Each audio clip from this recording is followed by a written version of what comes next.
झालाच पाहिजे, संच मान्यतेचा जाचक जीआर रद्द झालाच पाहिजे, संच मान्यतेचा जाचक जीआर रद्द झालाच पाहिजे, जुन्या शिक्षकांना टीईटी परीक्षेतून सूट मिळालीच पाहिजे, जुन्या शिक्षकांना टीईटी परीक्षेतून सूट मिळालीच पाहिजे. राज्यामधल्या लाखो शिक्षक आणि शासकीय कर्मचाऱ्यांना त्यांच्या हक्काची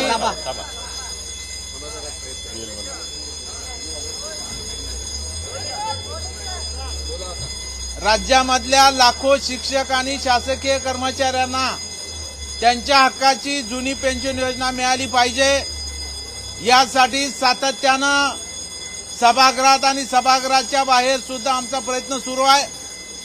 काल सुद्धा हजारोच्या संख्येनं राज्यातील शिक्षक आणि कर्मचारी विधान भवनावरती मोर्चा घेऊन आलेले होते.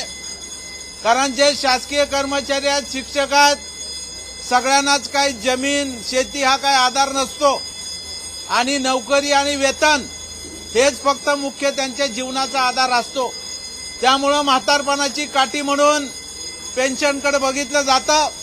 त्यामुळं सेवानिवृत्त झाल्यावर त्यांच्या कुटुंबासाठी एक आधार म्हणून जुनी पेन्शन योजना दिली पाहिजे, यासाठी आम्ही सातत्याने शासन दरबारी प्रयत्न करतोय.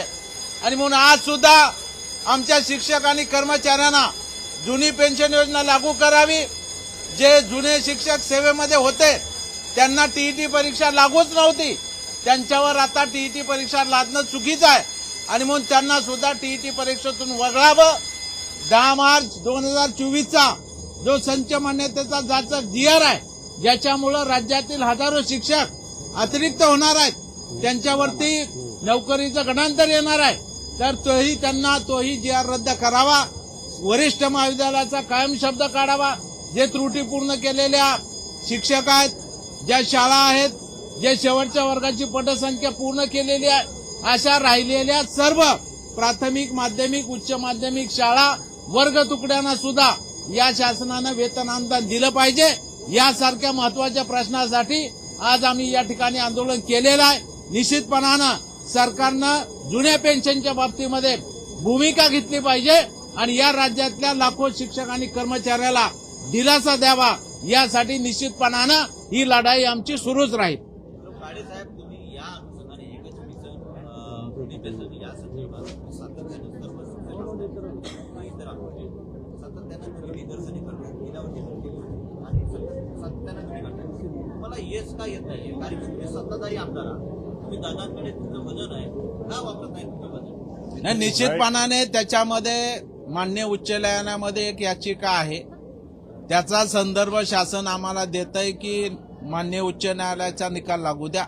परंतु आमचं त्याच्या पुढे जाऊन म्हणणं सरकारला आहे की सरकारनं जर हा निर्णय शिक्षक कर्मचाऱ्यांच्या हिताचा पेन्शन योजना लागू करण्याचा घेतला तर आपोआपच ती याचिका परत येणार आहे. याचिका कशासाठी आहे? न्याय मागण्यासाठी न्यायालयामध्ये आमचे शिक्षक गेलेले आहेत. त्याच्यामुळं मान्य उच्च न्यायालयाच्या याचिकेचा संदर्भ देत शासन जे काही चालढकल करताय ती करू नये, ही आमची राज्य सरकारला मागणी आहे. नाही, आपण आता जो प्रश्न केला, आपण आंदोलन करतो यात यश आलं नाही असं म्हणणं चुकीचं ठरेल. मागच्या वेळेस राज्याचे मंत्री एकनाथराव शिंदे होते, त्यावेळेस त्यांनी 27,000 लोकांना जुनी पेन्शन योजना लागू केलेली. राहिलेले 30,000 लोक आहे, यांच्यासाठी सातत्याने आम्ही पाठपुरावा करतोय आणि ती मागणी लवकरात लवकर पूर्ण होईल अशी आम्हाला अपेक्षा आहे. नाही, महत्वाची निश्चितपणानं बाब आहे की आयुष्यभर शिक्षक आपलं ज्ञानदानाचं काम करता, प्रामाणिकपणे काम करता आणि रिटायर झाल्यानंतर त्याला कोणत्या प्रकारचा आधार नसतो, म्हणून त्यांना पेन्शन देणं फार गरजेचं आहे. जो आयुष्यभर आपल्याला घडवतो, आई बापानंतर स्थान जर कोणाला असेल तर शिक्षकांना स्थान असतं आणि त्याला जर त्याचा सन्मान होणार नसेल तर ही आपल्या सर्वांसाठी लाजिरवाणी गोष्ट आहे. म्हणून आता थोडे लोक राहिले, बरेचशा लोकांना जुनी पेन्शन योजना लागू झालेली, फक्त 5 नंतर त्यांना अनुदान मिळालेलं आहे. अशा लोकांना फक्त 30,000 लोकांना जुनी पेन्शन मिळावं यासाठीच आम्ही सातत्याने प्रयत्न करणार आहोत. नाही, टीईटी परीक्षेला आमचा काही विरोध आहे का? शिक्षकाचा नाहीये. 2013ला जेव्हा आरटी ऍक्ट या देशामध्ये लागू झालाय तेव्हा राईट टू एज्युकेशन ऍक्ट नुसार ही पात्रता परीक्षा शिक्षक होण्यासाठी लागू केली. ती सर्व उमेदवारांनी जे नवीन शिक्षक होणार आहेत त्यांनी स्वीकारली आणि त्यानुसारच आता शिक्षक भरती होते. परंतु 2013च्या पूर्वी जेव्हा ही लागूच नव्हती कायद्यानं आणि नियमानं त्यांना आता परीक्षा द्या म्हणणं चुकीचं आहे आणि म्हणून साठी आम्ही सरकारला विनंती करतोय, जरी मान्य उच्च न्यायालयाचा निर्णय असला तरी राज्य सरकारच्या वतीनं हस्तक्षेप याचिका सुप्रीम कोर्टामध्ये दाखल केली पाहिजे. काल सभागृहात यावर चर्चा पण झाली. माननीय मंत्री महोदयांनी उत्तर पण दिलं. त्यांना आम्ही विनंती केली की शेवटी राज्याच्या पुढे जेव्हा असा पेच प्रसंग येतो तेव्हा ऍडव्होकेट जनरल आपल्याला सल्ला द्यायला आपण नेमलेले असतात, त्यांचा सल्ला आपण घ्यावा आणि सुप्रीम कोर्टात जावं अशी मागणी आमची राज्य सरकारकडे आहे. मुळात 10 मार्चचा जो संच मान्यतेबद्दल शासनाचा निर्णय आहे, 10 मार्चचा जो शासन निर्णय संच मान्यतेच्या बद्दल आहे तो रद्द करण्यात यावा ही आमची मागणी आहे.